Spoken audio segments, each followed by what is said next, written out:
Pessoal, boa noite. É um prazer ter vocês aqui, né, nessa nossa reunião científica, que a gente sempre tem feito ao longo desses 2 anos de diretoria científica, a qual eu sou o atual diretor científico, estou como atual diretor científico, né? Para aqueles que não me conhecem, eu sou Luciano Funchal, e é um prazer muito grande, porque a gente está chegando ao final da nossa gestão, né, como diretoria científica. Hoje é nossa última reunião científica no módulo de trauma, né, de vocês, mas a gente só vai ter mais uma reunião, e aí sim termina toda a nossa gestão aí de módulo científico. Eu queria agradecer imensamente a presença de vocês. A gente sabe que é sempre bastante complicado, no final do dia todos nós trabalhamos, né? Mas é bem legal a participação que nós tivemos durante praticamente 2 anos. Eu vou passar a palavra agora para a nossa vice-presidente e eleita presidente, né, da próxima gestão, do próximo biênio da SBOT Santa Catarina, a doutora Cíntia Serbian, para dar seu boa noite, alguns comentários ali, provavelmente alguns avisos. Cíntia, boa noite. Oi, boa noite, Funchal, boa noite a todos. Inicialmente, em nome da diretoria da SBOT Santa Catarina, gostaria de agradecer a presença de todos, principalmente a presença dos palestrantes. E como diria o Henrique, nosso presidente, vamos aos avisos paroquiais. Lembrá-los que no final deste mês, 24, 25, 26, teremos o nosso congresso anual aqui em Florianópolis, então espero a participação de todos. Convido para que venham para Florianópolis, lembrando que no dia 24 é dia de Jogo do Brasil, a comissão organizadora separou um tempo especial, então não vai ter programação científica na hora do jogo. A SBOT Nacional separou telões e um happy hour especial, então, para que a gente possa ver o Jogo do Brasil juntos. Então, convido todos a estarem presentes então, no final do mês aqui em Florianópolis. Obrigada, boa reunião para todos. Funchal. Obrigado, Cíntia. Com certeza, acho que todos estarão presentes, né, que é o primeiro Congresso Brasileiro aí presencial, né? Novamente, né, pós-pandemia, lógico, né? E para não perder tempo, né, Leonardo, eu vou passar a palavra para você, para que você conduza bem essa reunião. Uma boa noite a todos, né? Eu volto no final. Bom trabalho para todos nós, tá? Boa reunião. Pessoal, só um pequeno detalhe. Quem quiser certificado, tem que colocar no chat para todos o nome completo e um e-mail, vocês receberão o certificado eletronicamente. E como é de praxe, né, já estava quase me esquecendo, vamos tirar uma fotografia para a gente poder fazer a nossa divulgação depois. Então, todos aqueles que desejarem, por favor, abram as suas câmeras. Por alguns segundos, vão olhar aqui para a câmera. Eu vou falar, esperar alguns segundos. Aqueles que abrirem a câmera. Vamos lá. Olhando. Legal, pessoal. Leonardo, está com você. Obrigado aí, Funchal, pelo convite, né, para estar participando aqui da reunião da Regional Santa Catarina. Obrigado pela Cíntia, pelos avisos paroquiais aí. E agradecer principalmente a Trinca que está junto aí na mesa, né, o Klaus, que foi meu mentor, meu amigo aí, a inspiração, o Rodrigão Mota aí, que é um cara onipresente na reconstrução, na cirurgia do pé, deformidade pediátrica, e o Jepsi aí, que eu brinco que é meu pequeno gafanhoto aí, que é o legado que a gente vai deixando, é a sementinha que a gente vai plantando e transmitindo esse conhecimento. É um privilégio estar aqui coordenando esse time, né, de ícones da reconstrução do Brasil e falar um pouquinho sobre um tema que é difícil, um tema que assusta muito, porque a literatura não é muito incisiva, né, e muito clara em relação às infecções pós-traumáticas. Então, falar um pouquinho sobre osteomielite crônica para vocês. Tá? Eu vou introduzir aqui o assunto, colocando uma aula com alguns conceitos básicos. Tá? Vamos aqui.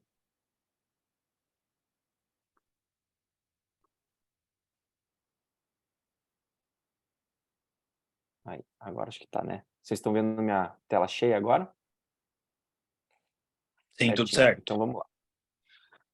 Bem, já sem mais delongas aqui, então, o cronograma da nossa reunião hoje, eu iniciar aqui com a primeira aula com alguns conceitos básicos, depois o Rodrigão vai falar sobre as infecções pós-haste intramedular, o Klaus trazendo a experiência dele com a osteomielite do membro superior, e o Jebsen vai discutir um pouquinho sobre alguns substitutos ósseos que a gente tem na nossa prática hoje, à disposição. Eu migrei, saí de Curitiba, estou em Balneário, hoje estou atendendo esses lugares, aí se alguém quiser me procurar. E a minha aula vai passar por esses tópicos, então eu vou falar um pouquinho sobre algumas curiosidades históricas, a definição, a epidemiologia, a classificação, o diagnóstico e o tratamento, introduzindo o caso clínico aqui para enfeitar um pouquinho a nossa aula. Então, de curiosidades históricas, tá? O que a gente poderia falar... deixa eu só tirar aqui vocês que estão... Vocês estão vendo aqui a barra de ferramenta ou só a minha aula mesmo, pessoal? Se alguém puder me falar, que para mim está aparecendo... Aula, tá tudo certo, Léo. Tá, então beleza. Bem, historicamente, a primeira aparição na literatura aí, sobre um paciente, digamos assim, com uma osteomielite foi um réptil que foi encontrado aí, datado de mais de 250 milhões de anos com uma fratura por insuficiência da coluna vertebral. Tá? E quando a gente vai pegar o que está descrito mesmo de publicação, tem o papyrus clássico aí, né, do Antigo Egito, de Edward Smith. Então, foi um pergaminho que acabou sendo encontrado por um historiador e ficou muito tempo sem ser traduzido. E ele foi traduzido em 1920, e lá eles descobriram, na verdade, que era um compêndio de relatos de casos de trauma, né, 48 casos de trauma, nos quais eles tinham uma classificação daqueles casos que eles iriam tratar, casos que eles iriam observar e dos casos que eles não iriam tratar. E em alguns casos onde existia fraturas, eles tinham essa relação, feridas sobre fraturas e pus. Então, né, a gente pode considerar a primeira descrição formal das fraturas expostas aí. Outras curiosidades históricas, então, Cláudio Galeno, aí, um anatomista muito importante aí no início da nossa era, após Cristo, né? O Rodrigão pode falar mais aí como professor de anatomia. Cláudio Galeno teve várias contribuições em relação ao aparelho cardiovascular, ele descreveu, né, as artérias, veias, e dentre todas as suas descrições, ele falava que existia essa relação entre fraturas expostas e pus, porém, ele achava que era favorável, essa supuração era favorável à consolidação, né? Ele estava equivocado. Mais tarde, então, Hunter foi o primeiro, né, o inglês John Hunter, ele foi o primeiro a descrever o sequestro ósseo, e Pasteur, mais tarde, Louis Pasteur, né, o francês, ele que descreveu que era provocado por micro-organismos. Tá? Então, se a gente for definir a osteomielite crônica, né, a osteomielite, de uma maneira geral, ela é definida como uma inflamação óssea, né, associada a uma infecção microbiana, né, uma infecção óssea e da medular, mas não foge muito disso, porque é muito prático, né? Então, a osteomielite é uma infecção do tecido ósseo. Agora, isso pode ser uma infecção que acomete as crianças, uma infecção crônica, e aí entram algumas classificações, algumas variações nessa definição, né? Então, a osteomielite aguda, subaguda e a crônica, acho que seria a primeira diferenciação que a gente tem que ter na cabeça, de acordo com o paciente que a gente vai lidar. E um trecho interessante que eu achei num dos artigos aqui de revisão é que a osteomielite crônica, né, se não tratada, ela pode levar à necrose óssea, prejuízo funcional, segmento afetado e até mesmo amputação, ou seja, a infecção óssea que não é observada e não é tratada da maneira adequada, ela vai evoluir para as suas consequências, que seriam a necrose óssea, o sequestro, né, e a infecção crônica. Então, quando a gente foca na osteomielite crônica, né, a osteomielite do adulto, aquela osteomielite pós-traumática, a gente vê que tem uma íntima relação, né, com as fraturas expostas, os ossos longos, então os pacientes adultos jovens que têm uma relação com o trauma automobilístico, né, principalmente motociclístico, e a incidência ela varia muito, de 4% a 64%. Por quê? Se nós pegarmos essas revisões, nós vemos que os artigos eles têm uma população de estudo muito diferente. Então, a população do sul do Brasil já é diferente da população do centro-oeste e por aí vai, imagina do mundo. Então, é difícil nós determinarmos uma prevalência, uma incidência que seja global, né? Países que têm muita moto vai ter uma incidência maior dessas complicações.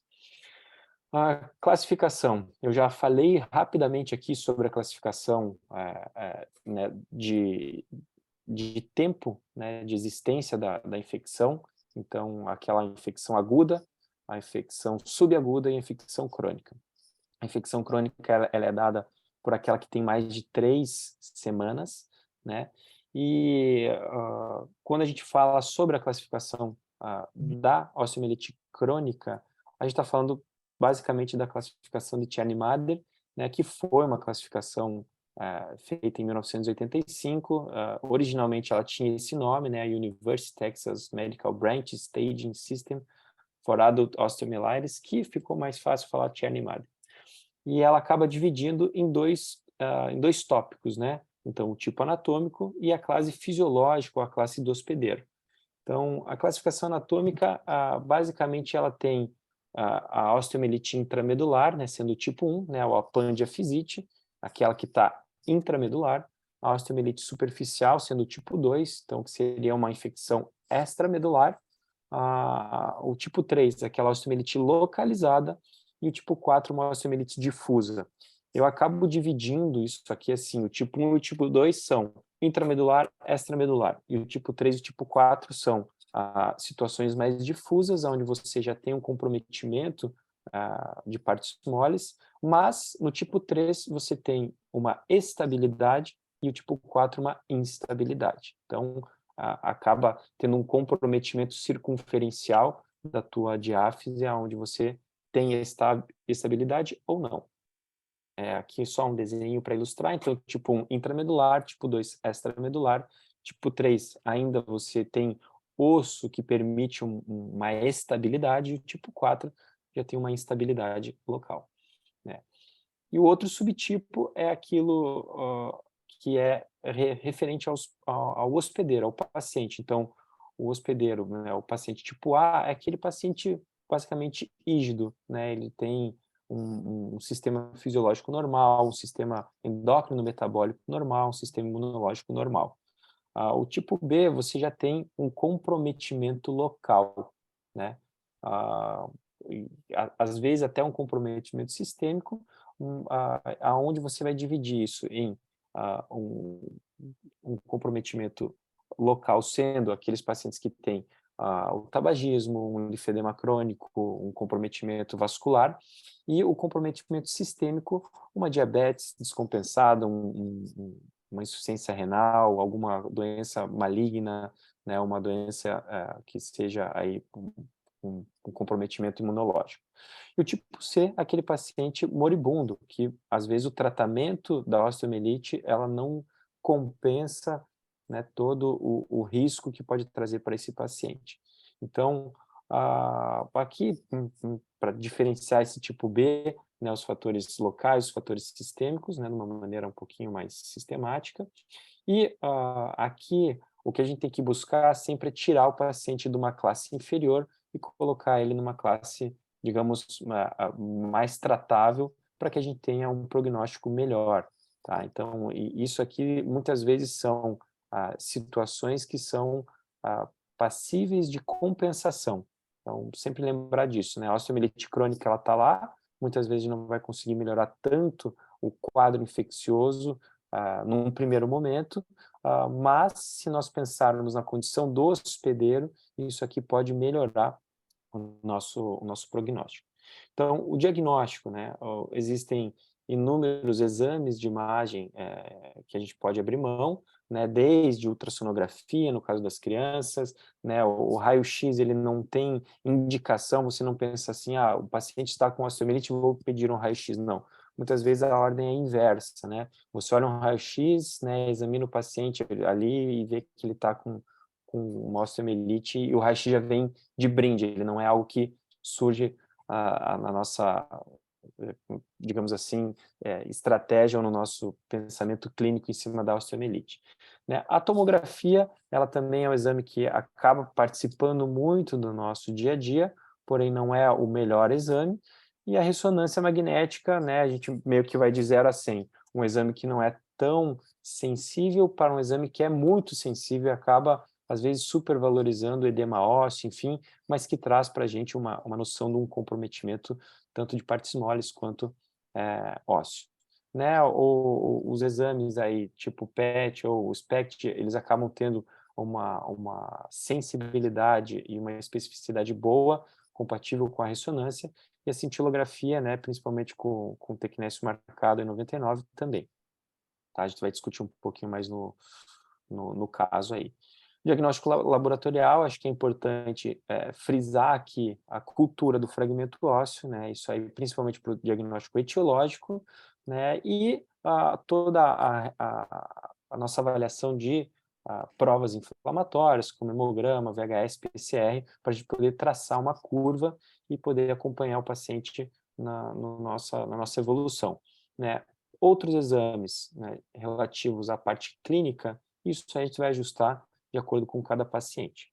Né? Então, glicemia, função renal, hepática, enfim. Bem, tratamento aqui, eu não vou ser tão enfático no tratamento, porque acho que existem inúmeras estratégias, mas lembrar que desbridamento, isso é fundamental, né? O tratamento da osteomielite crônica, ele é cirúrgico, não é com antibiótico. A cobertura de partes moles, retalhos, né, enfim, para você fazer uma melhora dessa cobertura é fundamental. O enxerto ósseo, né, quando a gente pode usar, quando não pode usar, o cimento ósseo, a indução de membrana, né, a técnica de Masquelet, os substitutos ósseos, tentar resolver a nossa osteomielite em um único tempo ou fazer cirurgias seriadas, né, o transporte ósseo e até mesmo a amputação. Eu acho que toda vez que a gente tem um caso com uma osteomielite crônica, a gente tem que pegar esses conceitos básicos, né, avaliar a tua condição logística, né, e aí o hospital que você está trabalhando é do SUS, é particular, é convênio, as suas condições técnicas, né, até onde você consegue manejar esse caso. Às vezes você vai precisar de um especialista em microcirurgia para fazer um retalho um pouco mais elaborado, ou você já tem uma condição de fazer uma cobertura de pele, e até a condição do paciente. Às vezes você vem com um melhor tratamento, mas o paciente não tem condição de seguir aquele tratamento. Então, eu coloco esses 4 fatores para daí a gente passar por um filtro e buscar o tratamento ideal. Né? Acho que aqui a gente vai poder discutir um pouquinho no nosso clínico, no nosso caso clínico, tá?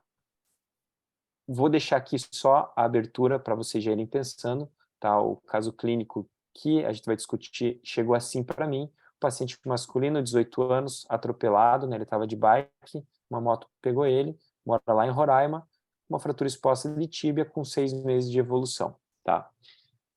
Vou parar por aqui essa minha apresentação, volto ao final da apresentação do Rodrigão e do Klaus, para daí a gente dar sequência e continuar discutindo isso daqui.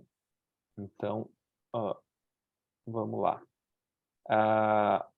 Agora eu vou passar a palavra, então, para o Rodrigão.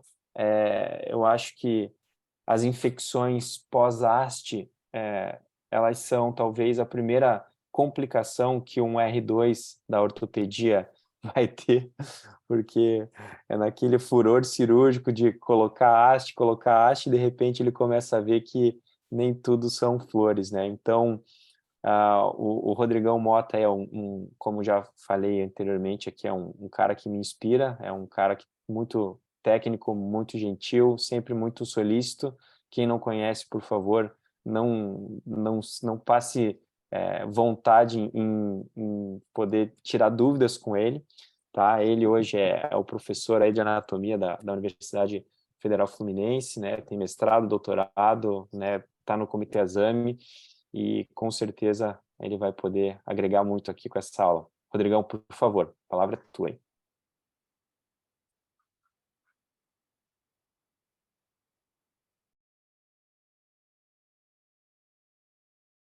Só não está saindo o teu som, Rodrigão. Acho que...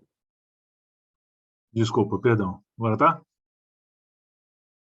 Então, primeiro, obrigado pelo convite, Léo. Tá? Obrigado, Funchal, Cíntia, obrigado pelo convite. Obrigado pela SBOT aí, Santa Catarina, pelo convite. Um abraço grande para meu amigo Klaus, aí, amigo velho de guerra, Léo Gubert também, amigão, e Jefferson também. Conheço menos, mas já é bem referenciado pelo Léo aí. Tá? Prazer em estar com vocês. Bom, então, basicamente eu vou comentar alguma coisa sobre infecção de haste, acho que o Léo introduziu bem. É uma situação muito corriqueira, né, que a gente muitas vezes se pega em situações muito complicadas, né, como resolver, como partir aí, como começar um tratamento, como começar uma abordagem desses pacientes, né? Eu tinha a minha formação foi toda em fixador externo, né? Eu trabalho aqui no Rio, na Escola da Polícia Militar, na clínica privada, né? Mas o meu início do fixador externo foi no Hospital do Fundão, no UFRJ, aqui no Rio. E a gente começou a ter, na ocasião, a gente fala que o UFRJ aqui era o Detran, né, que emplacava todo mundo, a gente começou a fazer haste naquela época, e aí começou a vir as complicações, né, e a gente, inicialmente era haste de pacola, que era haste que a gente não tinha intensificador de imagem, né, então era uma haste que a gente tinha um bloqueio, que a gente conseguia fazer sem intensificador de imagem, e a gente começou a ver, então, as primeiras complicações e o que fazer nesses casos, né, então é uma evolução que eu particularmente peguei de residente para staff, e vejo todos os residentes passando pela mesma situação e colegas também passando pela mesma situação diariamente. Deixa eu passar só aqui o slide. Então, o tema vai ser infecção em haste intramedular, pós-haste intramedular. E acho que o grande desafio, né, quando a gente começou a perceber os primeiros trabalhos, né, de haste intramedular, a gente tinha muita preocupação com o dano endosterial, com o dano com a lesão térmica que poderia provocar, a discussão entre você fazer hastes fresadas e não fresadas. E hoje os grandes trabalhos aí dividem exatamente isso, né? Na verdade, você tem um aumento maior, né, de lesão vascular, principalmente no trauma, a gente dá preferência a algumas hastes não fresadas em virtude exatamente dessa primeira lesão. Então, na fratura exposta, principalmente, isso chama atenção, né? Quando a gente vê que quando você tem uma lesão endosteal, você tem um aumento de fluxo de 6 a 8 vezes o fluxo periosteal. Então, na verdade, hoje a gente entende essa inversão de fluxo entre o endósteo e o periósteo, né? E a gente também percebe isso quando você analisa uma fratura exposta, uma haste fresada, quando você analisa depois algumas hastes em que você tem alguma necrose do osso intramedular, favorecendo aí alguns casos de infecção, né? Existe uma reversão de 8 a 12 semanas dessa inversão vascular endósteo-periósteo.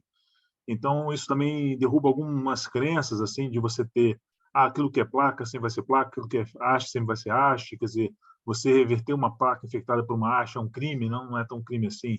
Então, muitas coisas que a gente fazia, que a gente pensava na ocasião, né, de como abordar esses pacientes com infecção, tanto do ponto de vista de indicar uma haste, uma fratura exposta, quanto do ponto de vista de tratar uma infecção, uma placa um pouquinho, ela mudou de figura. Um paciente que me chamou muita atenção foi um paciente que eu tinha lá do Fundão, e ele é de família alemã, e ele acabou indo morar na Alemanha, e eu tratando aqui com o Lizarov, ele chegou na Alemanha, a primeira coisa que fizeram foi tirar o Lizarov dele e colocar uma haste. E aí ele infectou a haste novo, tiraram a haste e botaram outra haste. E foram botando na quarta haste, ele melhorou da infecção e ficou satisfeito com o tratamento. Então, foi, caraca, o cara botar outra haste. Para mim era um crime na ocasião você ter esse tipo de abordagem, né? Então, hoje a gente mudou muito o conceito, né, na especialidade, na reconstrução e no alongamento ósseo. Bom, então a gente sabe que os efeitos térmicos são a partir de 50 graus, então a fresagem é um fator nesse ponto de risco, né? Então você tem que ter uma boa circulação periosteal, você tem que ter uma boa condição do membro para você não ter lesão e, obviamente, ter um material adequado para você não fazer fresagens que levem a essas lesões térmicas que favorecem a infecção, né? A produção de sequestros endosteriais. A gente sabe que, apesar disso tudo, a gente tem nos centros aí, principais, centros de baixo e médias condições, né, financeiras, a gente até tem pouca infecção em haste. Então, na verdade, a gente não vai deixar de indicar uma haste para um tratamento quando você tem uma situação dessa, né? Uma outra recordação que eu tenho, um paciente meu que ele teve uma haste infectada, foi um desastre, o tratamento dele foi muito complicado, e uma vez ele me ligou e falou assim, cara, um amigo meu está num hospital, quebrou a tíbia, e você não vai acreditar, vamos fazer uma haste nele, né? Como se fosse um absurdo fazer uma haste nele, né? É super indicado, né? Então, na verdade, a cena fica muito mais pavorosa quando você vive, né? Essa cena. Então, na verdade, a incidência é baixa, relativamente baixa, e ela tem alguns pontos importantes de complicação. O Léo chamou a atenção da classificação que a gente utiliza no dia a dia, Animader, né? Modificado McPherson, que ele botou as condições do hospedeiro, e essa classificação é uma classificação que ela tem uma excelente prerrogativa de você analisar o que o Léo falou, de integridade, de medular, extramedular, como ele colocou, até ele organizou muito bem essa forma, mas, na verdade, o que muda um pouquinho é a condição longitudinal, né? Qual é a extensão disso? Eu tenho situações, por exemplo, onde eu tenho uma infecção medular, como esse caso, por exemplo, o cara tinha uma área de osteomielite medular, puramente medular, com as extremidades íntegras. Eu fiz um transporte na área dele, por exemplo, depois converti com uma placa com uma excelente função, né? E não tive receio de converter uma placa, porque eu vi no meu desbridamento que era um segmento pequeno e medular de osso acometido, né? Então, esse caso, por exemplo, era um medular, era um tipo 1, mas ele não tinha uma extensão de diafisária tão extensa, tão longa assim, que comprometesse uma pandiafisite, né? Como uma pandiafisite. Então, na verdade, o Tia Animada, ele peca um pouco ainda por não ter uma análise de extensão longitudinal do osso acometido, né? Algumas classificações, Romano propôs essa classificação, ela é muito difícil de ser utilizada, porque na verdade ela é complexa, são 7 itens, né? Inclusive o nome que ela utilizou é exatamente o termo 7 itens, né? Porque na verdade 7-6, né? Que é os 7 critérios, né, de inclusão, que são 7 análises que você faz dentro de um caso para você determinar e classificar uma osteomielite. Então, na verdade, essa classificação que tem a prerrogativa de ser compreensiva, ela, na verdade, ela não é muito compreensiva, não, porque, na verdade, ela traz uma classificação muito difícil de você recriar no dia a dia. Ela é muito acadêmica, ela indica algumas situações, como, por exemplo, o germe que está provocando, indica se você tem defeito ósseo, indica lá uma patologia, enfim. Ela é muito completa, mas ela é difícil de ser abordada. Bom, quando você pega, então, uma infecção por haste, né, a primeira análise que você faz, na verdade, como é que eu vou tratar? Eu tenho uma haste infectada, o cara começou a ter sinais inflamatórios, começou a ter secreção na ferida, começou a ter umedescência, eliminação de secreção, sinais inflamatórios. A primeira coisa que a gente analisa é se é passivo de ressecção, porque isso é muito nosso dia a dia. Nosso dia a dia, em fixador externo especificamente, é remoção de implante, colocação de um fixador externo, se for possível, uma ressecção segmentar, desbridamento e uma antibiótico-terapia venosa. Lembrando que essa antibiótico-terapia venosa ela tem que ser a partir de coleta de material, para não começar antibiótico sem que você tenha um material, a não ser que o paciente esteja em situações de instabilidade hemodinâmica, de sepse evidente, né? Colher bastante material de sítios diferentes para você ter uma análise de uma bactéria que tenha uma polinfecção, uma infecção por germes diferentes, tem quadros distintos que você tem que analisar de maneira mais global. Essa análise deve ser feita, obviamente, em conjunto com o infectologista, né? Essa é uma abordagem multidisciplinar. A gente hoje tem muito conceito interessante em infectologia que ajuda bastante, né? Então a gente tem que aproveitar o colega que tem experiência, principalmente nessa área de infecção óssea, né? Então esse seria o panorama de uma osteomielite em que eu poderia ressecar. Então aqui é um caso que atualmente a gente faz, um outro caso, por exemplo, uma pandiafisite, ressecção ampla do segmento, transporte trifocal, transporte em 3 focos, não tandem aqui no caso, né? Foi uma osteotomia e 2 osteomias aqui embaixo descendo no tandem, depois a conversão com síntese interna, quer dizer, desde que o desbridamento esteja muito confiável no seu desbridamento, isso é uma metodologia que é aceitável de realizar e com um bom resultado funcional e um bom resultado também clínico, né? Então, o paciente aí, depois do transporte, eu coloco um fixador de apoio, um fixador intermediário, que fica uma semaninha com esse paciente para descolonizar o fixador anterior, depois eu converto para a síntese interna. Ou as clássicas fraturas expostas aí, né? No caso é o fratura exposta da polícia, por PAF, com grande destruição, em que você evolui com uma frequência bem razoável para quadros infecciosos, que você faz desdamento, faz transporte, usa cobertura com os curativos especiais, faz aí antibiótico com cimento ósseo, enfim, faz o tratamento da ferida até você chegar a uma condição em que você consegue ali fazer uma conversão se for necessário. Se não for necessário, você pode manter o fixador externo. Então, esse conceito de tratamento de ressecção, de limpar o tecido desvitalizado, de colher material para cultura, de fazer transporte ósseo, é muito dia a dia do profissional do fixador externo, do profissional de reconstrução, né? E mesmo que eu não seja profissional de reconstrução, a gente sempre orienta o residente, o traumatologista, que o mais importante é você não deixar tecido desvitalizado. Isso é um conceito mais primordial da cirurgia ortopédica no trauma, é você manter tecido desvitalizado. Ah, mas pô, a tíbia está aqui, não vou tirar, vai ficar sem um pedaço, não pode tirar. Eu só me arrependo daquele osso que eu não tirei. Eu falo sempre isso, né? Porque na verdade o osso que você deixou ali é um osso que sequestra, o osso que faz infecção cronifica, que dá um problema enorme que é difícil de você tratar. A gente tem vários trabalhos que mostram algumas outras soluções, né? Em estágio tipo 4, por exemplo, de Reanimader, cirurgia em 2 tempos, que você faz a reconstrução. O Léo falou dos tratamentos com membrana, né? Então, você pode fazer ressecções aí com membrana induzida, onde você coloca ali cimento com antibiótico, induz formação de membrana, e depois ou você enxerta. Eu, particularmente, tenho uma experiência ruim com masquelia clássico, né? Principalmente membro inferior. Talvez o membro superior, o Klaus depois vai falar, tem um resultado melhor, mas o membro inferior tem um resultado ruim, na minha opinião. Mas eu faço muitas vezes o que a gente chama de masquelia moderno, que na verdade é essa técnica de reconstrução em 2 tempos, né, que a gente chama de masquelia moderno, resseca, bota cimento, como nesse caso aqui, olha, uma ótima de complicação de uma osteossíntese. O cimento ósseo depois é trocado por um enxerto qualquer, aí que você pode utilizar aí com enxerto com antibiótico, ou sem antibiótico, com um indutor qualquer, e depois aí a fixação com dispositivos intramedulares. Tá? Então, você pode utilizar o transporte ósseo, né, sob a membrana induzida, que tem, obviamente, um resultado muito melhor, e essa não se necessita nem de revisão de docking site, um transporte ósseo que tem um resultado maravilhoso. Bom, quando, então, não é passível de ressecção? Isso é um outro ponto muito importante. Eu tenho uma pandiafisite, uma infecção da tíbia inteira, só me resta a opção de você fazer o quê? Ou amputar ou fazer algum tratamento regional ali na área infectada, né? Então, como é que ficaria? Desbrido, como é que faz esse desbridamento? Irrigação contínua ou não fazer irrigação contínua? Enxerto, qual enxerto eu faço? Depois o Jefferson vai falar mais disso aqui. Haste com antibiótico. Acho que o conceito hoje primordial é você fazer um extenso desbridamento. Existem vários tipos de material e trabalhos mostrando maneiras diferentes de você fazer o desbridamento.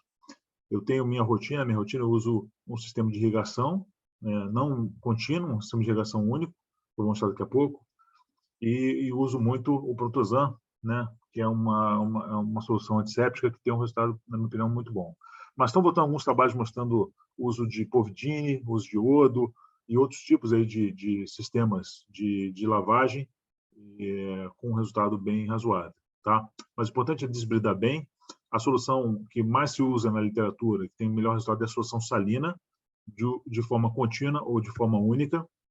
Alguns autores advogam esse tipo de dispositivo, que é o RIA, né, que é o Remedy Irrigator Aspirator System. Né? O RIA é um sistema de irrigação e aspiração contínua, né, que você faz no ato, como se fosse uma fresagem. Ele também tem a vantagem de você coletar material para cultura, que na aspiração é coletado nessa cestinha, você pode utilizar esse material para cultura, então você tem um extenso material para você culturar depois, né? Esse RIA, ele já não é mais muito usado, né, para você obter enxerto ósseo, porque na verdade o RIA, ele é um enxerto lavado que perde as propriedades, né, de fatores de crescimento ósseo, então na verdade esse enxerto não é tão bom, mas ele, para essa função de coletar material de lavagem, ele tem uma função bem razoável. Eu gosto bastante desse sistema, né? E tem vários outros sistemas de irrigação e sucção que podem ser utilizados nesses pacientes. Então, a partir desse princípio, a lavagem exaustiva, desbridamento, uso até de fresagem, que é o mais utilizado na literatura para você tirar debris que ficam dessa haste intermedular e da relação dele com o endósteo, né, com a superfície interna do canal medular, são interessantes. Lavar esse canal com uma substância é uma outra indicação, e preencher esse espaço morto, né? Na verdade, o preenchimento do espaço morto hoje também é o mais utilizado na literatura em infecções de haste, né?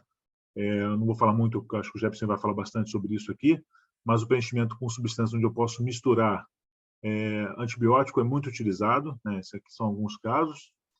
E também com o uso também de fixador externo. Preenchimento aqui, no caso, é um preenchimento onde eu não tenho sistema de fixação, mas a gente sabe que a estabilidade ela é um fator pró-inflamatório, a instabilidade é um fator pró-inflamatório, então você melhorar a estabilidade ajuda bastante no tratamento. Então, esse caso aqui é um caso que você tem já alguma estabilidade, você colocou um enxerto para preencher o espaço e levar algum antibiótico tópico para a região.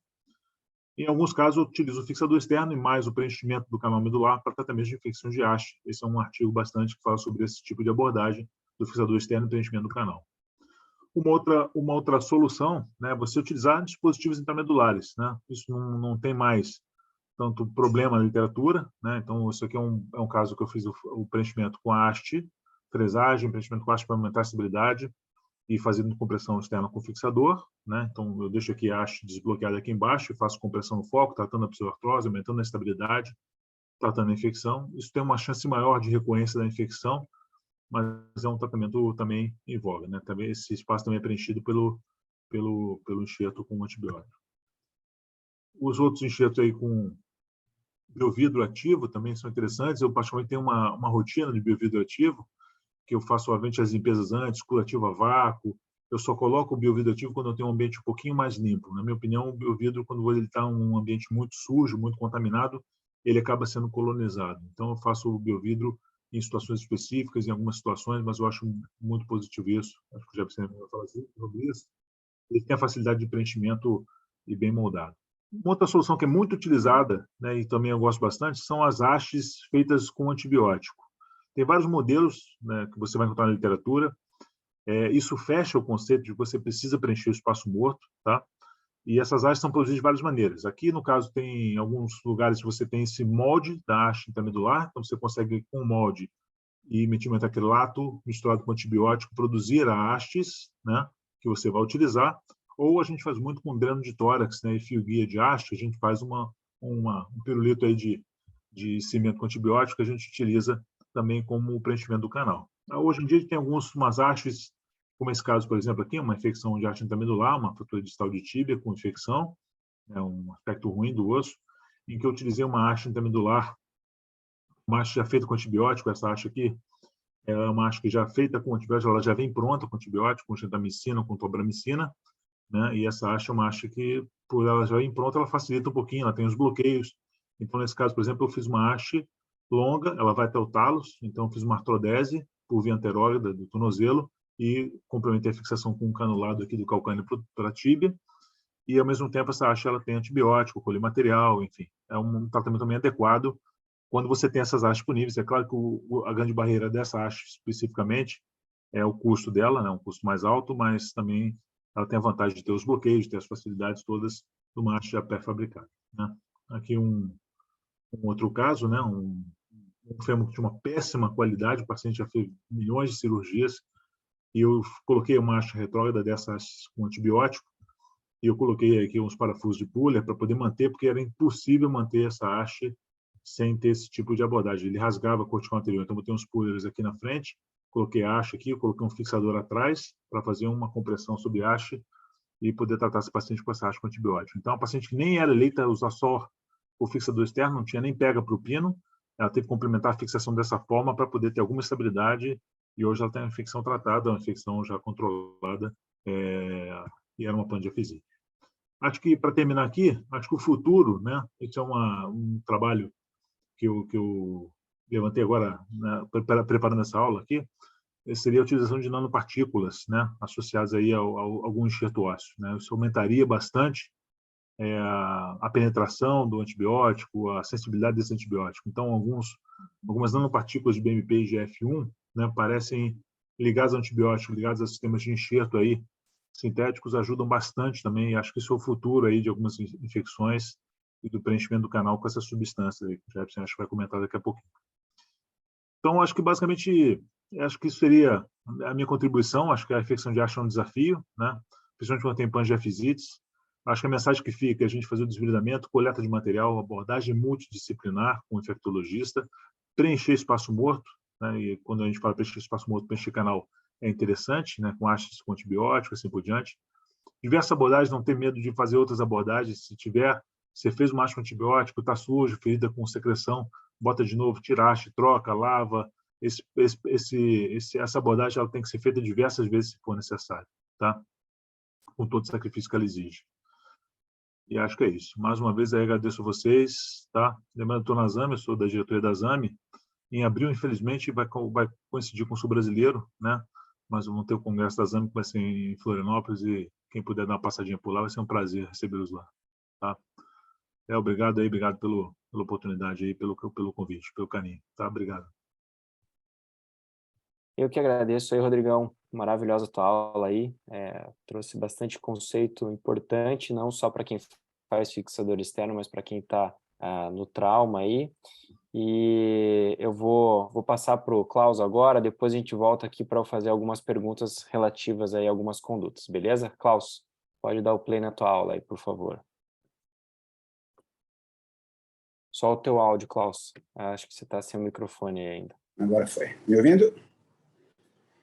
Então, Leozito, obrigado pelo convite, é um prazer estar conversando e discutindo sobre os diversos aspectos do tratamento, do entendimento e da proposta terapêutica de uma infecção óssea, que é sempre um desafio à parte, e primeiro que só ocorre com quem opera, e com quem se depara com uma infecção, sempre tem momentos de tensão para a gente poder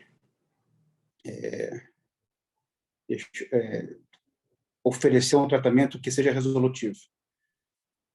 Deixa eu só...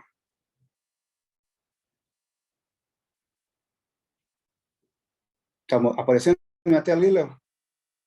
Tá aparecendo aqui. Pode mandar bala aí, Klaus. Tá.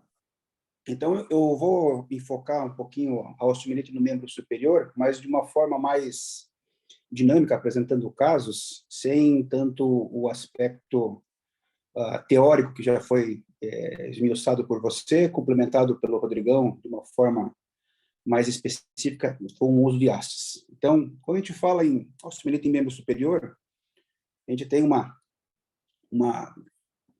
da mesma forma que no membro inferior, sempre muitas possibilidades, e seja o teu segmento proximal, das articulações, ou teu segmento distal, cada um vai ter um tipo de proposta diferente, uma abordagem diferente, mas pensando em ossos longos, então, assim, quando você tem uma infecção, uma osteomielite crônica em segmento de ossos longos, é diferente quando você tem uma infecção num segmento articular.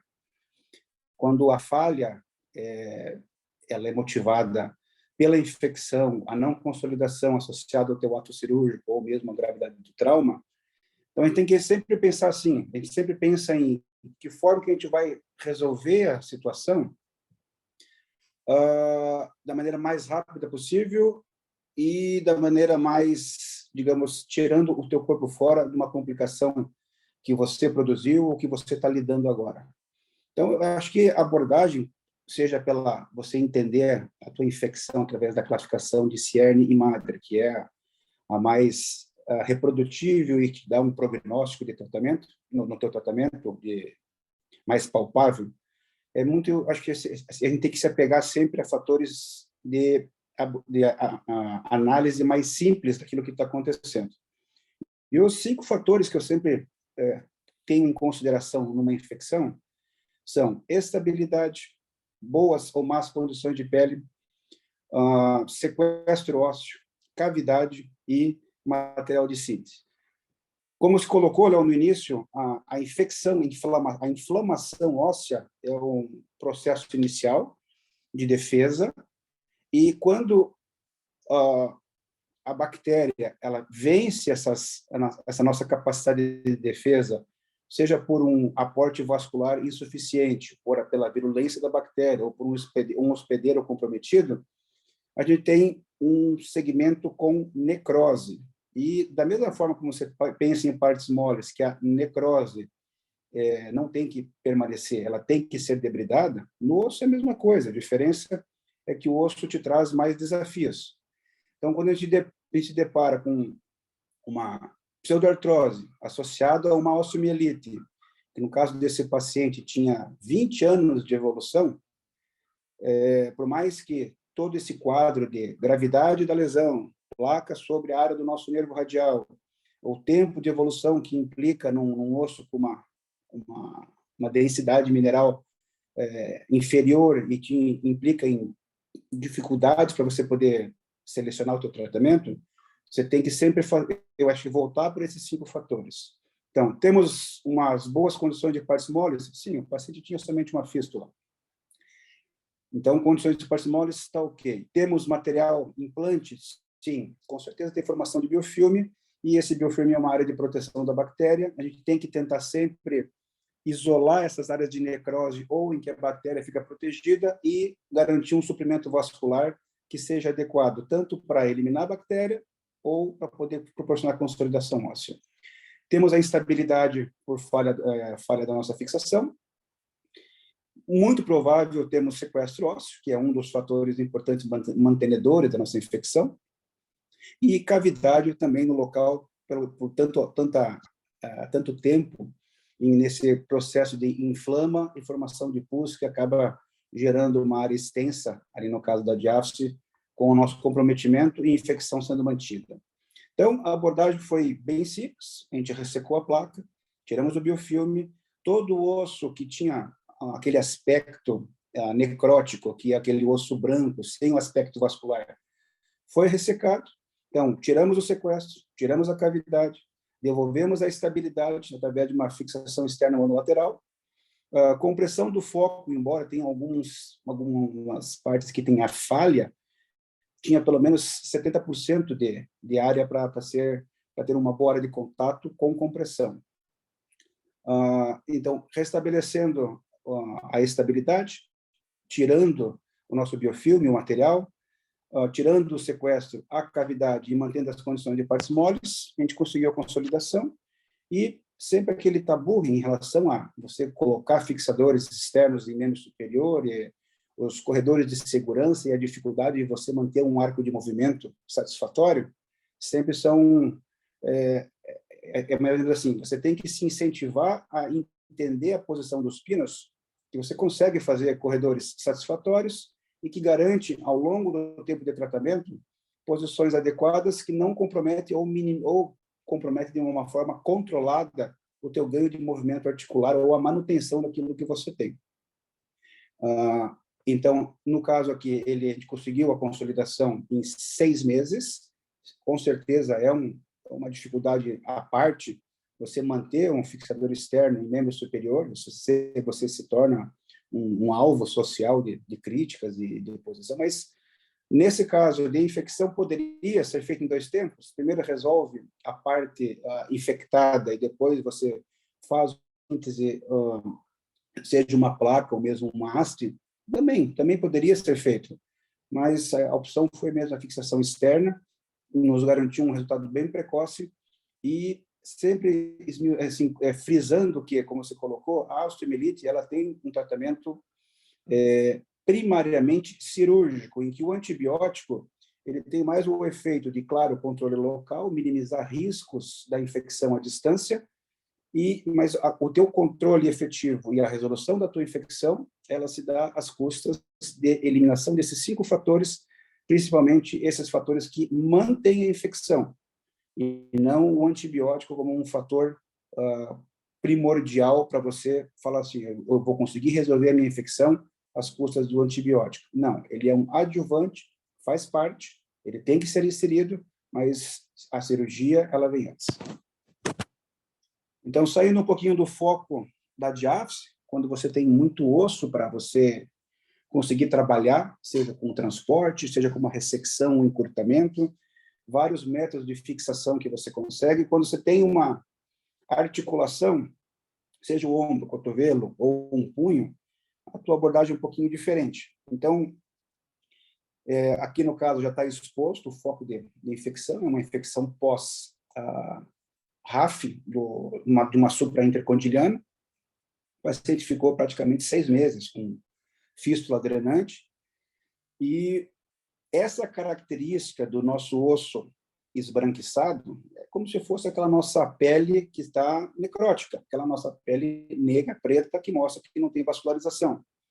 Qual que é a probabilidade do antibiótico debridar e eliminar esse foco infeccioso em função de um sequestro tão extenso? É zero.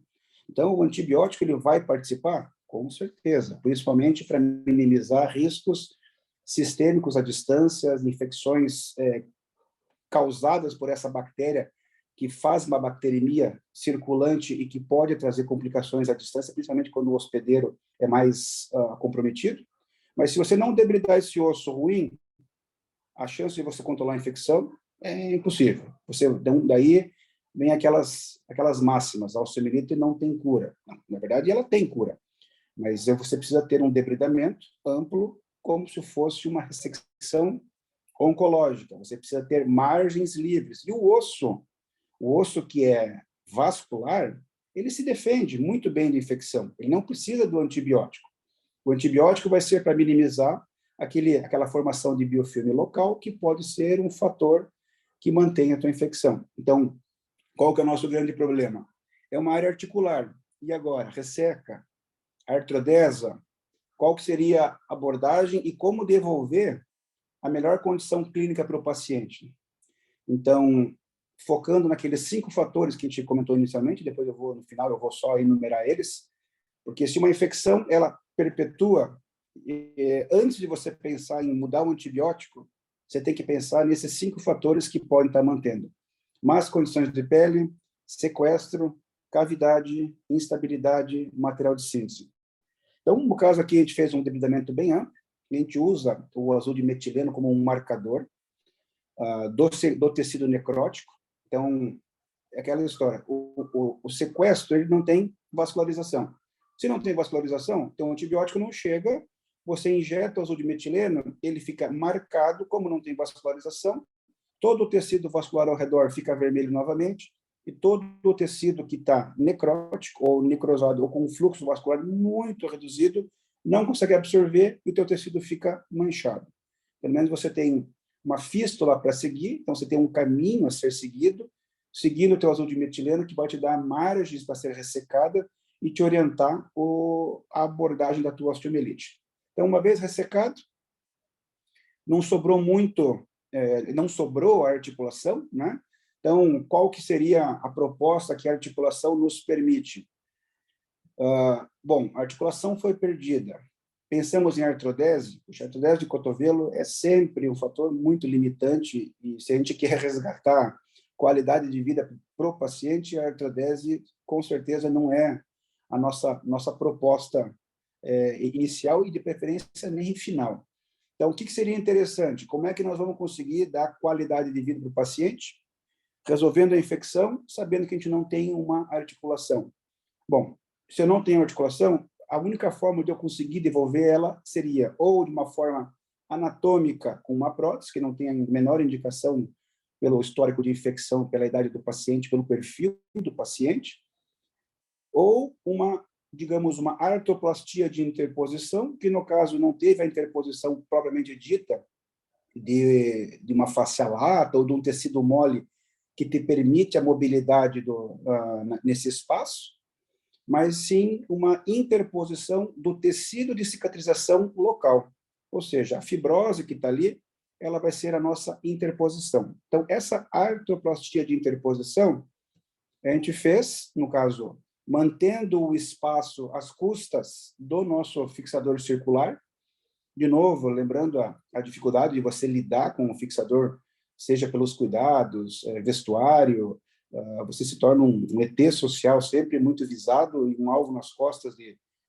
É sempre muito difícil você lidar com isso. Então, nessa hora, o paciente ter um cognitivo que não se importa é até um facilitador para o uso.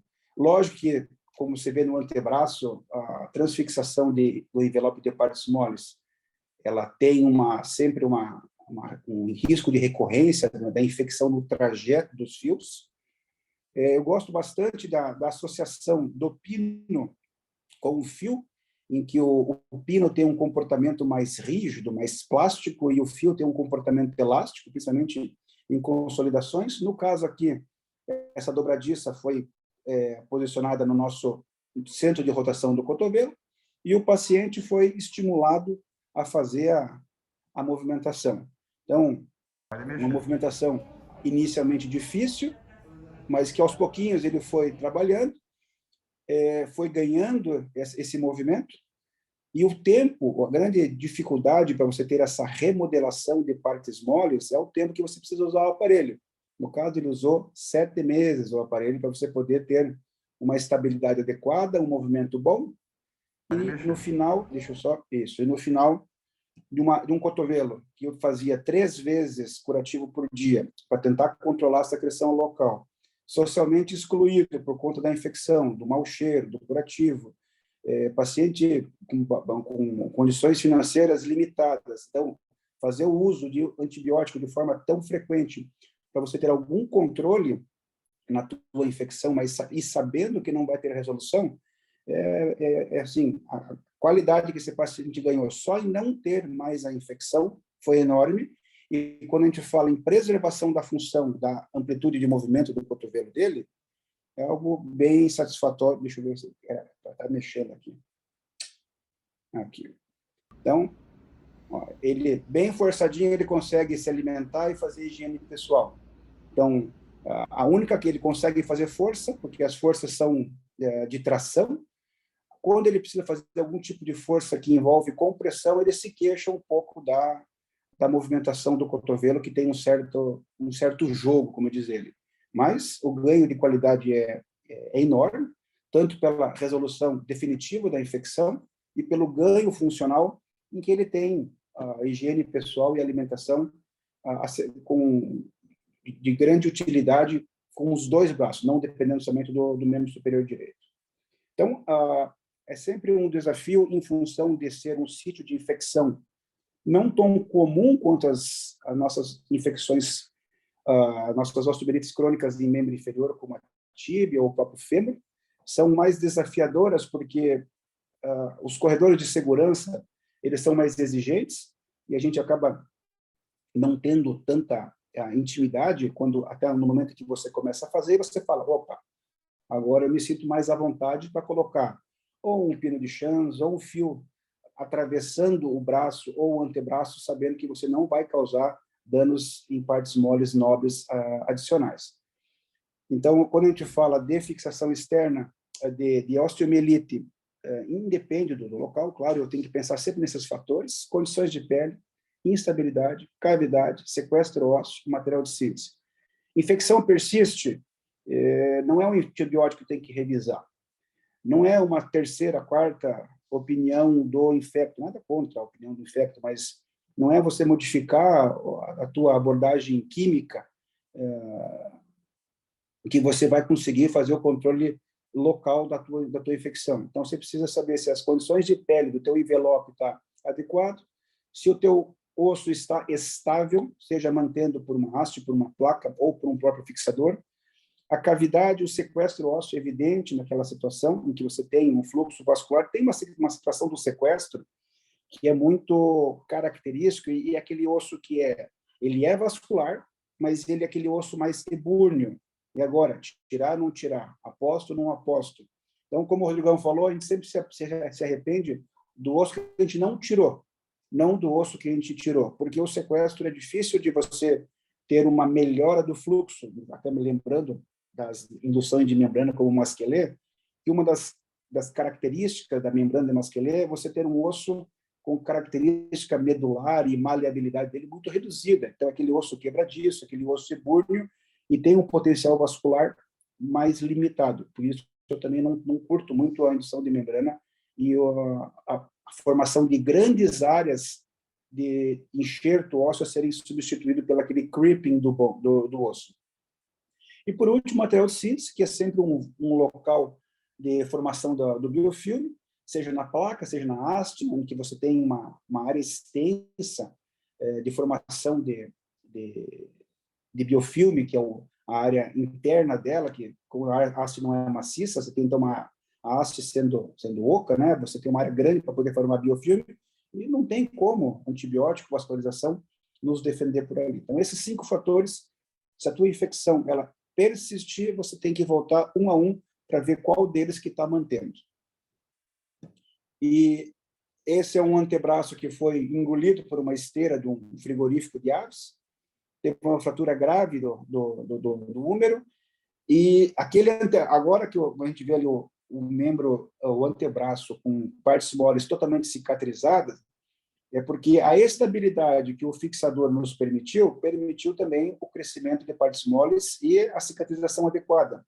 Depois eu tirei esse fixador e eu substituí por 2 placas para você ter uma fixação mais confortável e mais estável na estabilização do rádio da urna do paciente. Mas essa foto tendo um monolateral no braço e um circular no antebraço, é só para lembrar que, sim, você precisa estar apto a estudar os corredores de segurança para você poder ofertar a fixação externa como uma opção.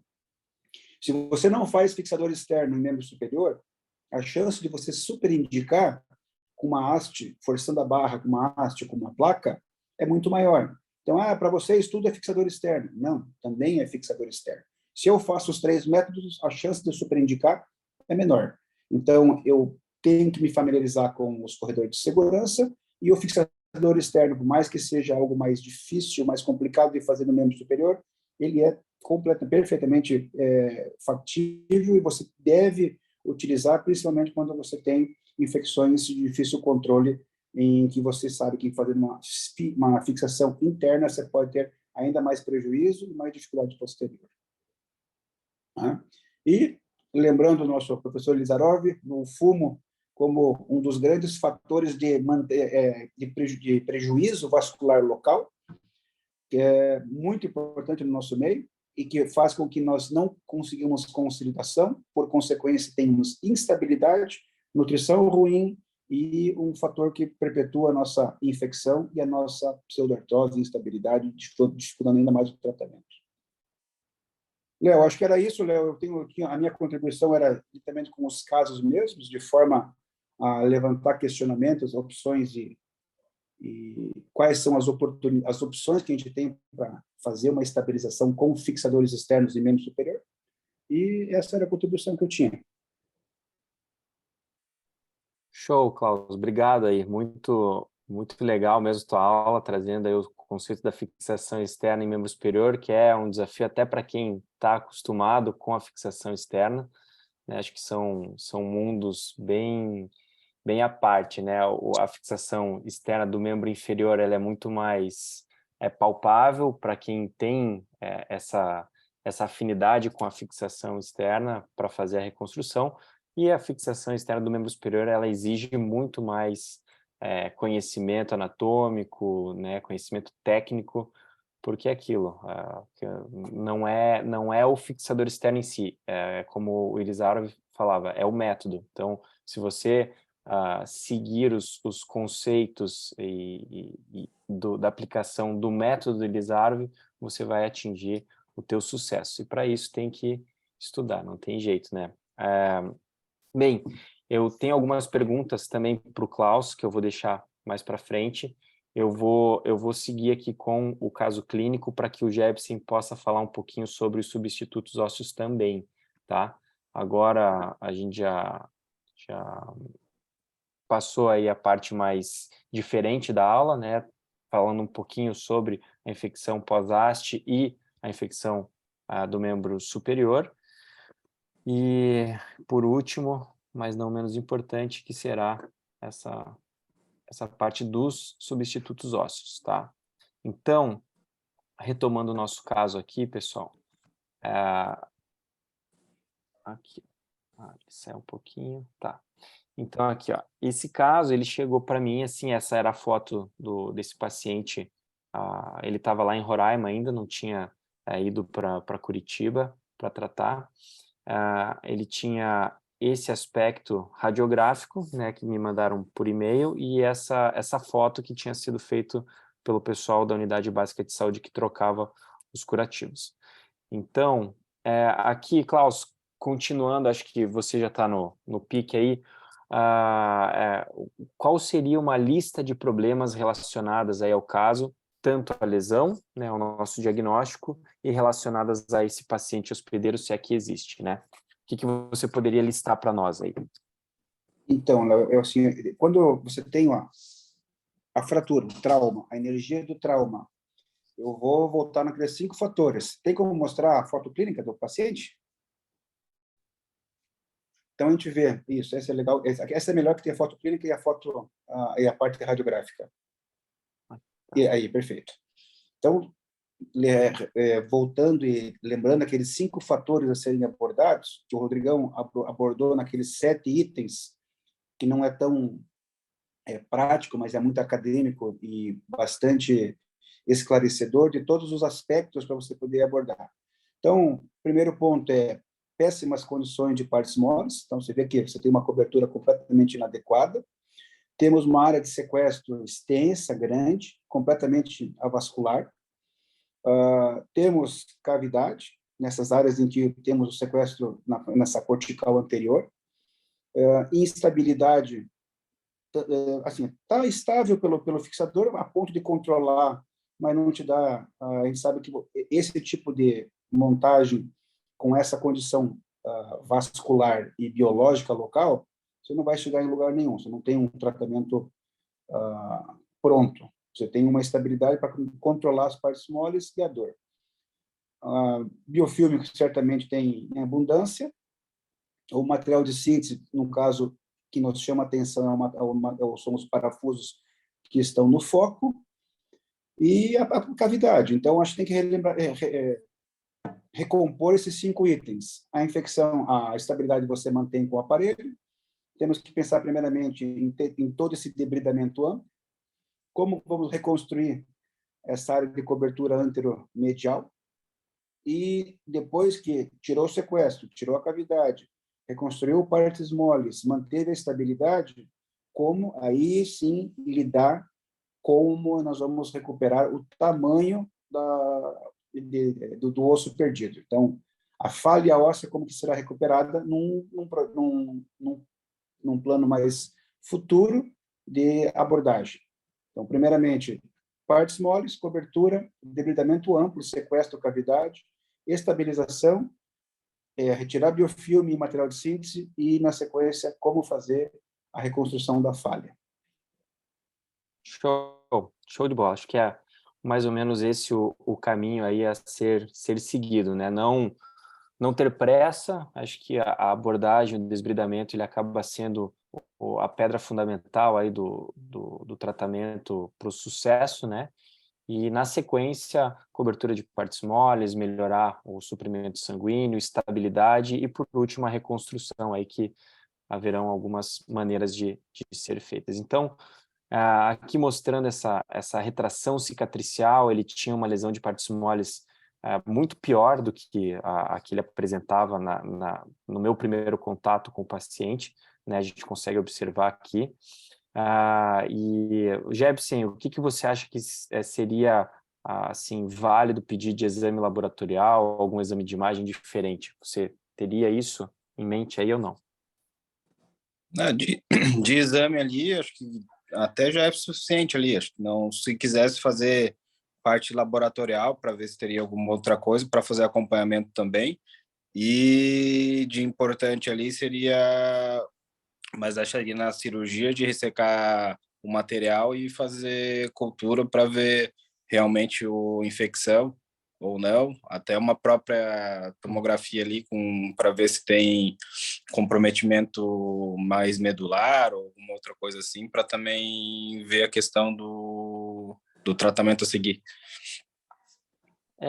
Acho que se fosse possível pedir uma ressonância, acho que todo mundo pediria, né? O duro que muitas vezes no SUS a gente não tem tão fácil e na presença do fixador externo a gente sabe que fica difícil, né? A cintilografia acaba tendo, né, o questionamento em relação à presença, né, de contraste, enfim, alguns questionamentos em relação a isso.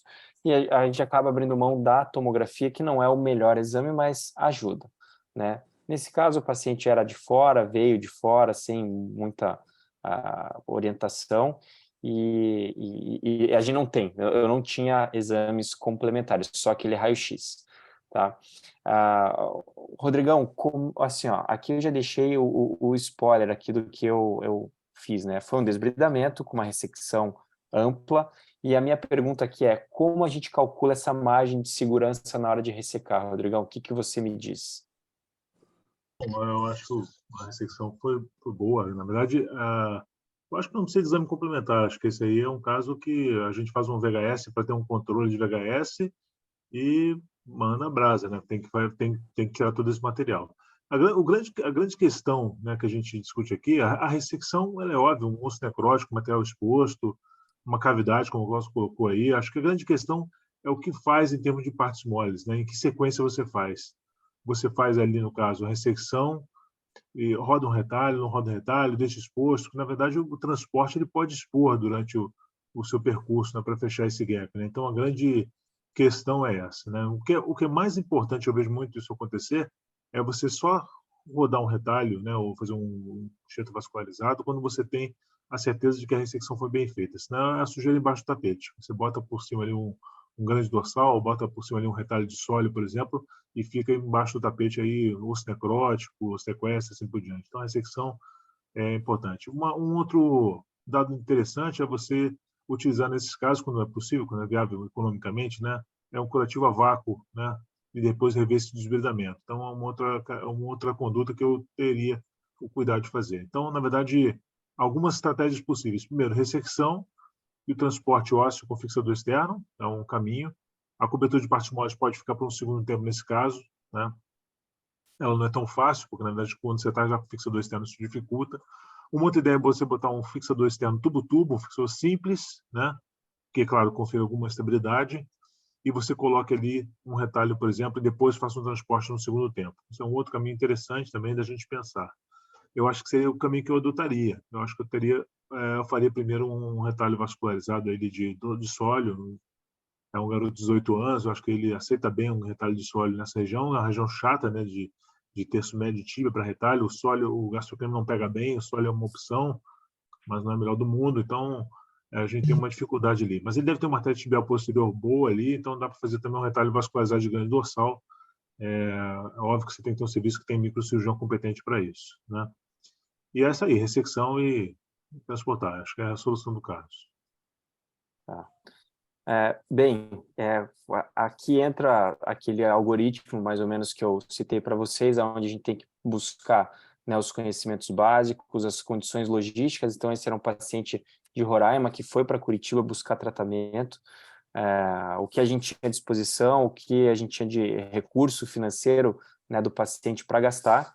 E então, muitas vezes é aquilo, o paciente tem dinheiro para fazer uma cirurgia só, não dá para ficar gastando com internamento, com curativo a vácuo, e realmente acho que aqui a minha opção foi essa ressecção ampla, né? Acho que essa foto aqui, ela ilustra muito bem a margem que a gente acabou optando, muito na associação de partes moles, o que tinha de osso coberto por partes moles, osso aderido a periósteo ainda, e a gente ampliou isso para ter bastante segurança na hora do fechamento da ferida ali, mesmo que com aquela falha, né, óssea e falha de cobertura, e fizemos uma única osteotomia para o transporte. Aqui o nosso tempo já está bem no final, pessoal, eu tenho 2 minutos só. Eu vou querer só falar com o Jebsen o que ele poderia dar de alternativa aí em relação a substituto ósseo, quando a gente pode usar, né, um biovidro ativo, ou os cimentos, né, com antibióticos, seja com a Vanco, ou com a tobramicina, enfim. O que você pode falar para a gente um pouquinho, Jebsen? Então, pensando ali, né, em cobrir essas falhas, a gente poderia pensar em começar também com o cimento com um antibiótico para estar mantendo ali o comprimento e tratando essa infecção, pensando em melhorar primeiro as partes moles, né?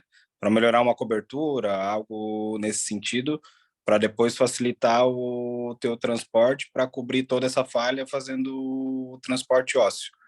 Ou teria as opções também de, se tu conseguisse com os debridamentos ou e na hora de fechar ali ter alguma cobertura para estar protegendo ali, tá usando os substitutos ósseos, né? Teria os enxertos sintéticos em grânulos que dá para ser usado também, ou que está tendo bastante evidência agora ali, também seria o vidro bioativo, né? Que o vidro bioativo ele seria como substituto ósseo para estimular uma formação óssea e preencher a cavidade. Ele age fazendo um crescimento mais lento, fazendo uma formação óssea, e com que isso faça que um crescimento bacteriano também seja bem diminuído. Tá. O caso em si não é um caso que estimule tanto, ao meu ver, pelo menos, o uso de algum substituto ósseo pela condição ruim de partes moles. Né? Como o Rodrigão falou aí, se a gente tem à disposição um microcirurgião para fazer um retalho, né, de grande dorsal, até mesmo o Klaus, por exemplo, no serviço aí que possa nos ajudar com essa formação dele de microcirurgia, até acho que a gente pensaria.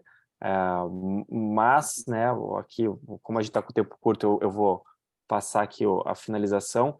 A associação né, de um paciente de longe, de um paciente sem tanto recurso, né, tentar resolver aquilo no menor número de cirurgias, a gente fez o transporte ósseo progressivo, uma montagem curativo sequencial, não botei nem vácuo. Expliquei para ele que a gente teria pelo menos mais 2 cirurgias, né, talvez uma para ajustar esse transporte no transcorrer do tratamento, e a retirada do segmento do pé, e por último, quem sabe, o docking site e mais para frente a retirada. Então, aqui mostrando que a evolução do transporte ósseo foi bem satisfatória, um paciente jovem, uma área, né, da osteotomia com uma vascularização boa, terço proximal da perna.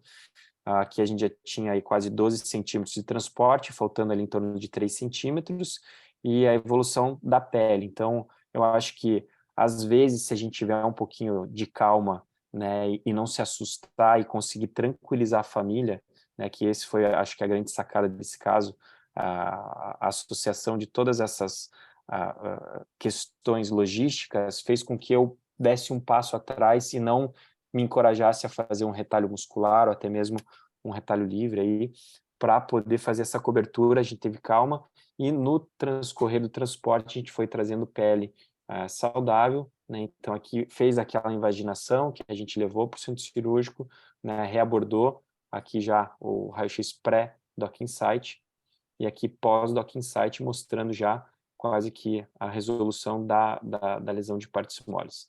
Tá? E aqui foi o último raio-x que ele mandou, que ele já está, né, pisando, já tem até um sinal de sofrimento, aí, osteólise dos pinos, mas ele já está assim, com quase 7 meses de evolução, acho que é um tempo brilhante para uma lesão tão ruim, né? Pensar que ele ficou 6 meses daquele jeito, e em 7 meses a gente já conseguiu dar um outro panorama, aí, uma nova perspectiva, sem agregar tanta cirurgia, sem múltiplos procedimentos ou retalhos, algo que seja um pouco mais invasivo.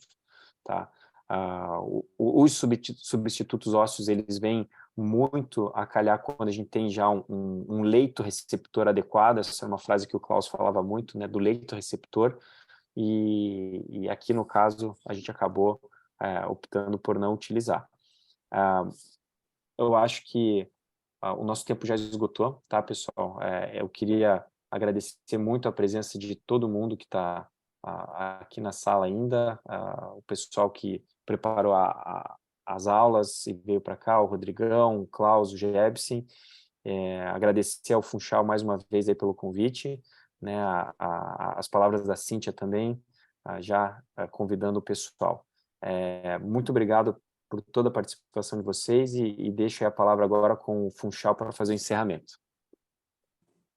Bom, pessoal, vou fazer as palavras do Leonardo as minhas, né, e dizer que realmente foi um prazer ter vocês aqui e realmente esperamos de verdade a presença de vocês aqui em Santa Catarina daqui 2 semanas, né, e dizer que eu quero parabenizar vocês, viu, Leonardo, pelo menos principalmente pela sua condução e pela participação de todos, porque, veja, nós todos somos ortopedistas e o tema escolhido por vocês, que o módulo é exatamente isso, é o módulo do especialista, foi um tema que muitos de nós ortopedistas temos até medo de falar, né, a palavra, e vocês abordaram de uma forma assim tão brilhante que, de verdade, apesar de eu fazer mais joelho, prendeu bastante a atenção da gente para a gente ver como vocês tratam, como vocês têm toda uma sistemática nisso daí, né? Que é fundamental. Eu gostei bastante aí de uma colocação que foi dada, como dizer que a osteomielite não tem cura, não é bem verdade. A osteomielite é uma patologia que tem cura, você precisa saber tratar, né? E quem trata é quem sabe mesmo, né? Então eu quero agradecer a vocês pela participação, pelo conteúdo que foi dado, né? Um conteúdo que vai ficar disponível aqui pela SBOT Santa Catarina, mostrando então aí que nós temos especialistas de alto gabarito, né? Para todas as especialidades. E, então, uma boa noite a todos, né? Muito obrigado aí pela presença, né? Eu acho que foi extremamente satisfatório, tá certo? Obrigado, Leonardo. Obrigado, Funchal. Obrigadão aí. Tenha uma boa noite a todos. Boa noite. Tchau, tchau. Boa noite a todos.